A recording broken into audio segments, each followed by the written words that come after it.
Salut à tous, j'espère que vous allez bien. C'est l'heure les amis. C'est l'heure de la Ligue des Champions. Attention les yeux, 8e de finale, allez, Barça, Benfica, Barça plutôt. Avant match, c'est parti.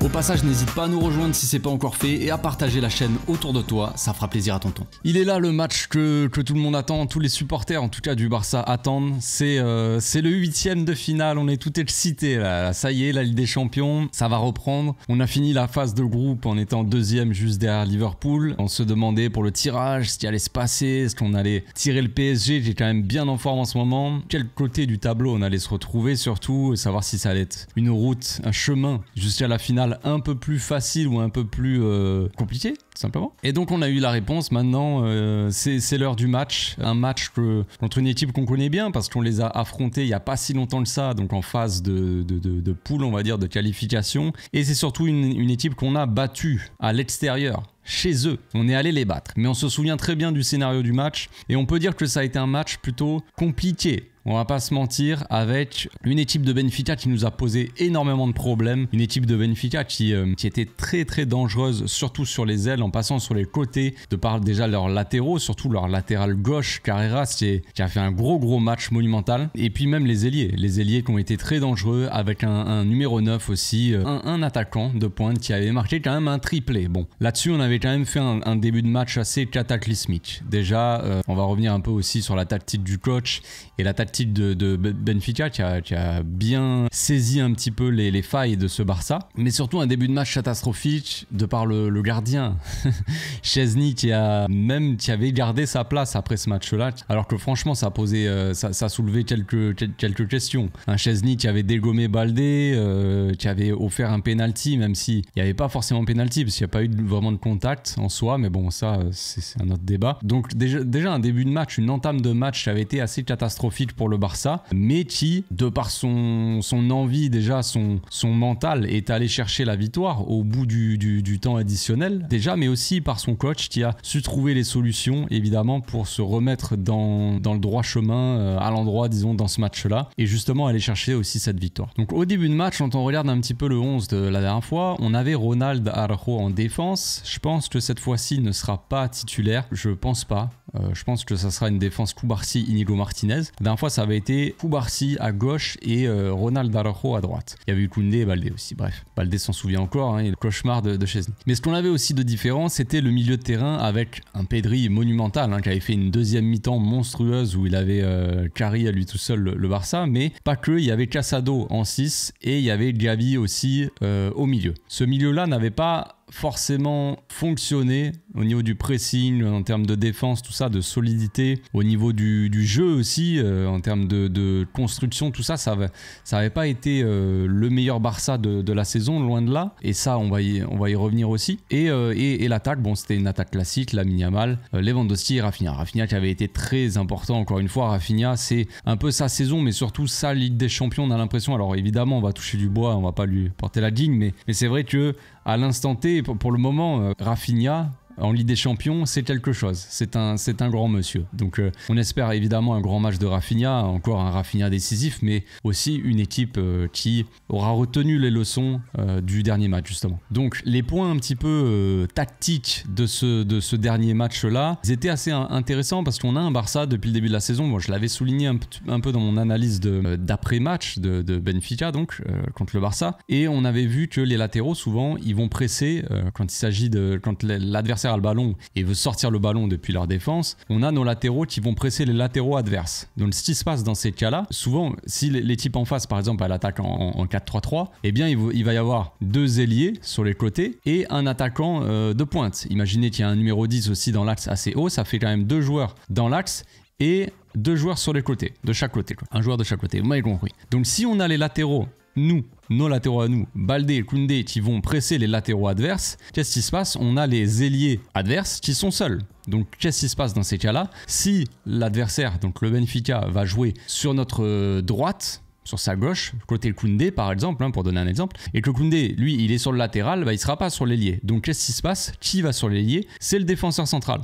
Donc le défenseur central droit à ce moment-là sort sur l'ailier et dans l'axe, il ne peut pas rester que un défenseur. C'est pas possible. Donc ce qui se passe dans ces cas-là, c'est ce qu'on avait vu contre le Benfica, mais c'est ce qu'on a vu généralement dans beaucoup de matchs. Ce qui se passe dans ces cas-là, c'est que le numéro 6, donc en l'occurrence dans le dernier match de Benfica, c'était Casado. Casado venait s'intégrer à la défense pour rajouter justement un gars en défense pour que s'il y a un défenseur central qui sorte sur un côté, il y ait toujours 2 joueurs dans l'axe. Et de l'autre côté, Baldé, il a le temps de redescendre un petit peu et on a le temps un petit peu de compenser si l'équipe en face, elle arrive à passer, à casser ce pressing-là. Ce qui était le cas avec des latéraux très performants, surtout donc le latéral gauche qui avait fait sorti un match assez monumental contre le Barça. Il nous avait posé évidemment beaucoup de problèmes dans le pressing. Mais ce qui se passait aussi, c'est quand le Benfica n'arrivait pas à sortir, on va dire, court, avait un peu du mal à construire le jeu depuis la défense, eh bien il dégageait long. Il dégageait long sur leur attaquant de pointe. Leur attaquant de pointe qui était un gars assez imposant, assez costaud. Mais qu'est-ce qui se passe quand ton latéral presse un latéral adverse et que le central, comme Ronald, qui est peut-être le meilleur dans le domaine aérien de l'équipe, et que Ronald, il va sur l'ailier, qui reste dans l'axe? Il reste Cubarsí et Casado. Et en fait, ce qui se passait, c'est que Benfica, il cherchait justement à jouer ses ballons de la tête entre l'attaquant grand et costaud et Casado. Casado qui est probablement un des joueurs les plus petits de l'équipe et un des joueurs les moins performants dans le domaine aérien du coup. Donc en fait, il y avait ce petit coup, on va dire, entre guillemets, tactique de la part du coach de Benfica qui nous avait fait très mal. On se rappelle aussi que Casado avait eu un peu de mal pour sortir les ballons dans ce match-là. Disons un petit peu de mal à construire un peu le jeu depuis la défense, devant la défense, depuis son poste. Il n'avait pas fait un match trop excellent. C'est peut-être un des plus mauvais matchs de Casado, je pense. Si mes souvenirs sont bons, je crois que c'est De Jong qui l'a remplacé à la mi-temps. Casado est sorti et De Jong l'a remplacé. Et à ce moment-là, on a eu un Barça un peu plus dans la maîtrise, dans la conservation de balle. On arrivait quand même un peu plus à s'en sortir. Et puis surtout un De Jong qui est quand même un peu plus grand, même si c'est pas sa spécialité, même si c'est pas un joueur qui met beaucoup d'agressivité, qui joue tous les duels aériens, c'est pas un joueur comme ça, De Jong, on sait. Mais quand il doit aller jouer un duel aérien avec un joueur un peu plus grand, un peu plus costaud, il va quand même avoir plus de facilité pour gêner l'adversaire dans le duel qu'un joueur comme Casado. Donc c'est pour ça aussi, mais j'en avais déjà parlé, c'est un peu pour ça, pas uniquement, mais c'est aussi pour cette raison que De Jong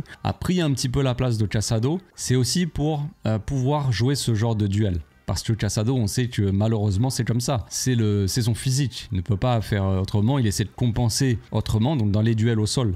Casado est plutôt bon, mais les duels aériens, c'est comme ça, il est pas bon. Donc là, on a vu que au match aller, ils avaient joué sur ce point-là. Donc je pense que déjà, Casado ne sera pas titulaire dans ce match-là. On peut avoir besoin d'un Casado à la récupération et tout ça dans le contre-pressing, ça je suis totalement d'accord. Moi, vous connaissez mon avis sur Casado, il n'y a pas de problème. Maintenant, s'il y a un coup tactique de la part du coach qui va essayer de jouer des ballons aériens de la tête au physique, voilà, dans les airs, sur Casado, eh bien évidemment, il faut trouver une solution à ça. Maintenant, ce qu'il y avait aussi comme problème, on avait un peu de mal à dominer, à avoir cette supériorité dans le jeu aussi contre Benfica, mais ce qui s'est passé aussi, c'est que à ce moment-là, Olmo n'était pas disponible. Et quand Olmo n'est pas sur le terrain, ça t'enlève quand même pas mal de créativité. Ce qu'on a en ce moment, c'est un Lamine Yamal et un Dani Olmo, une relation entre les deux, on l'a vu contre la Real Sociedad, une relation très créative et on a l'impression qu'ils se trouvent un peu les yeux fermés. On a vu l'Espagne à l'Euro l'été dernier et c'est vrai qu'il y a une relation assez spéciale en termes de créativité. C'est le genre de joueur qui arrive bien à se trouver et qui aime bien jouer ensemble, tu vois. Donc avoir un Dani Olmo dans le demi-espace droit, proche de Lamine Yamal qui est dans le couloir et qui est souvent un petit peu seul, Lamine Yamal, c'est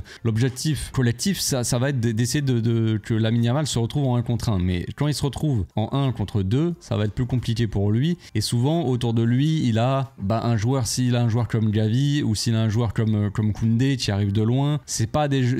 Gavi, il est très technique, mais dans les combinaisons, tout ça, Dani Olmo, il va être un peu plus intéressant. Que ça soit dans les combinaisons ou même dans les appels. Dani Olmo fait des appels très intéressants dans des zones très dangereuses pour l'adversaire. Donc ça va être intéressant de voir ça. On aura un Dani Olmo comparé à la dernière fois où il n'y en avait pas. Et donc ça va forcément changer un petit peu les plans pour cette équipe du Benfica, je pense. Maintenant, il y a des joueurs qui sont très en forme comme Pedri, comme Rafinha, Lamine. Bon, en ce moment, je sais pas s'ils sont au pic de leur forme par rapport à la saison, mais c'est sûr que en général, c'est des joueurs qui sont plutôt en forme en ce moment. Il y a d'autres joueurs où on se pose un petit peu des questions. Koundé en ce moment, c'est un petit peu plus compliqué pour lui, un petit peu plus dur. Lewandowski aussi, c'est un peu compliqué depuis un certain temps, mais c'est la Ligue des Champions, c'est un match important. Lewandowski a mis pas mal de buts en Ligue des Champions. La dernière fois contre Benfica, il a mis 2 buts. Bon, c'était 2 pénaux, je crois, mais il les a mis. Je pense qu'il sera titulaire, c'est limite, c'est sûr, à 100%, quoi. Mis à part s'il y a...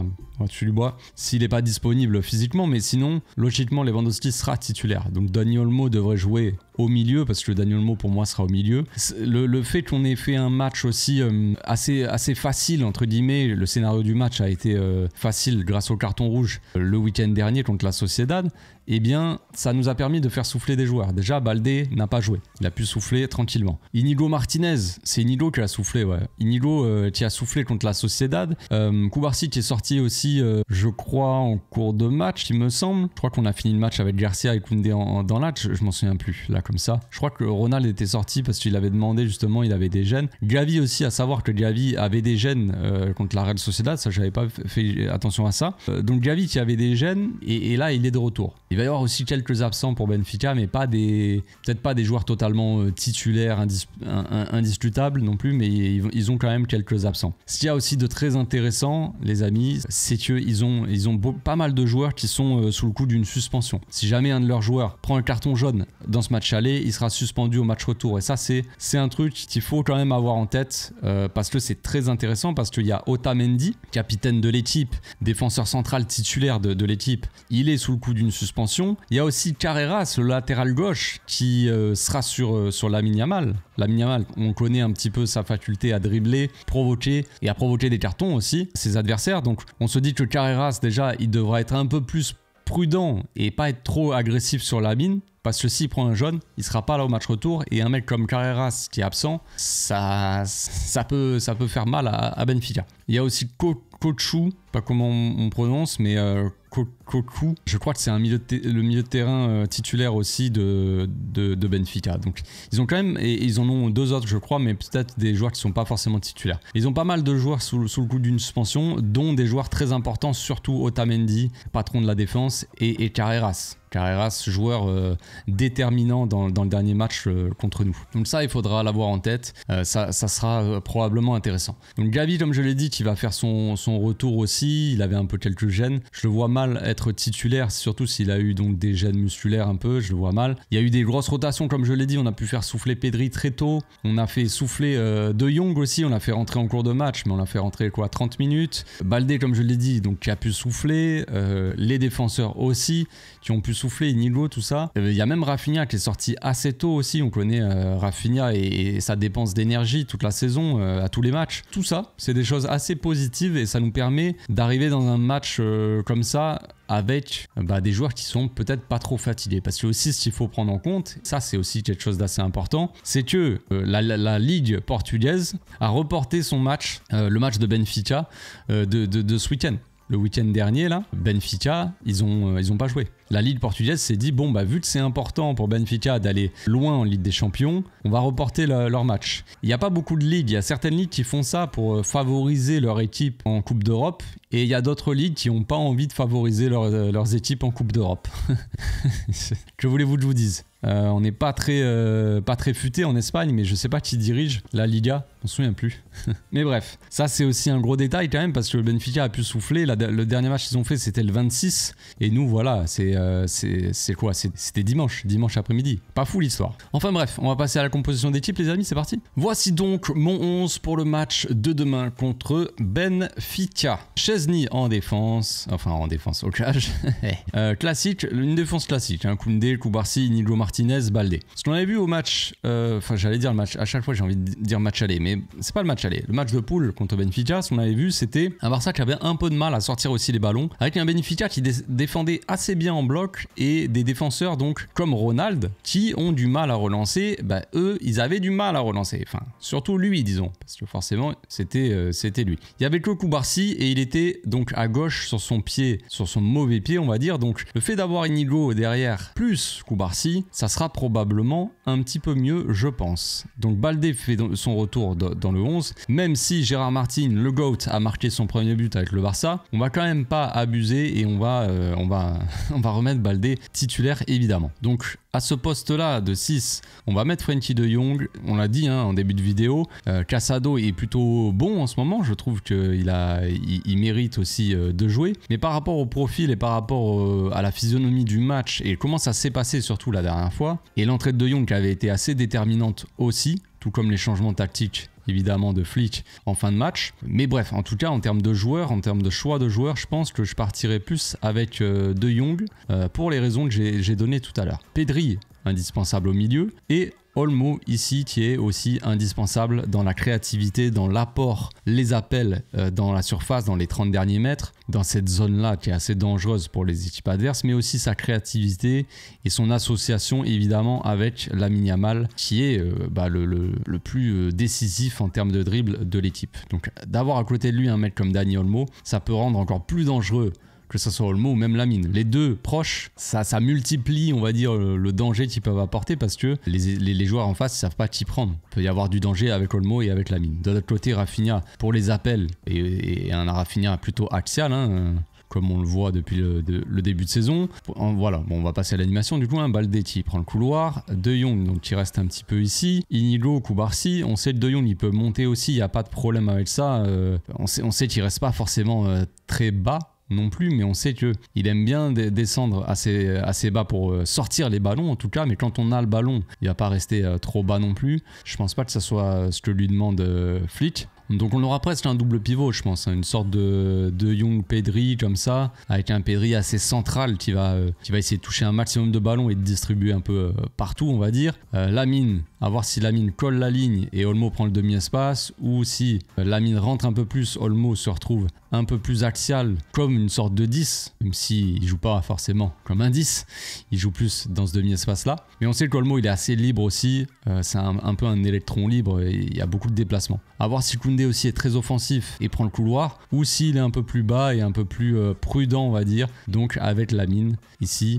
Voilà, il faudra évidemment écarter un maximum cette défense de Benfica et aussi essayer de trouver des solutions pour sortir les ballons parce qu'on sait que on a eu beaucoup de mal. On a eu pas mal de problèmes à sortir les ballons. Ici Koubarsi, ici Ronald et ici Koundé. Souvent on avait les trois comme ça, avec un Baldé un peu plus haut comme ça. Et on avait un peu de mal à sortir les ballons parce qu'en face ils étaient vraiment en bloc, ils bloquaient vraiment l'axe et on était obligé de faire le tour comme ça. Mais on arrivait très peu à casser des lignes et c'est là qu'Inigo Martinez et Koubarsi vont être déterminant aussi pour essayer d'être dangereux à partir de la base en fait, parce que tout part des défenseurs, tout part des différences faites par les défenseurs. Si les défenseurs n'arrivent pas à casser des lignes, n'arrivent pas à trouver les joueurs dangereux, les joueurs déterminants pour apporter du danger, des joueurs comme Pedri, des joueurs comme Frenkie ou comme Olmo ici au milieu, si nos défenseurs n'arrivent pas à les trouver, ils sont obligés de passer par Baldé ou par Koundé qui passe par Lamine et après Lamine il est bloqué, ça va être compliqué au bout d'un moment. Il faut aussi varier tout ça parce que si Lamine on se casse un peu les dents à vouloir forcer avec lui sur un côté en 1 contre 1 à chaque fois sur Carreras, il faut aussi trouver des joueurs à l'intérieur du jeu, des joueurs comme Pedri, des joueurs comme Olmo qui vont faire des différences dans les derniers mètres pour pouvoir sortir la petite passe qu'il faut aussi.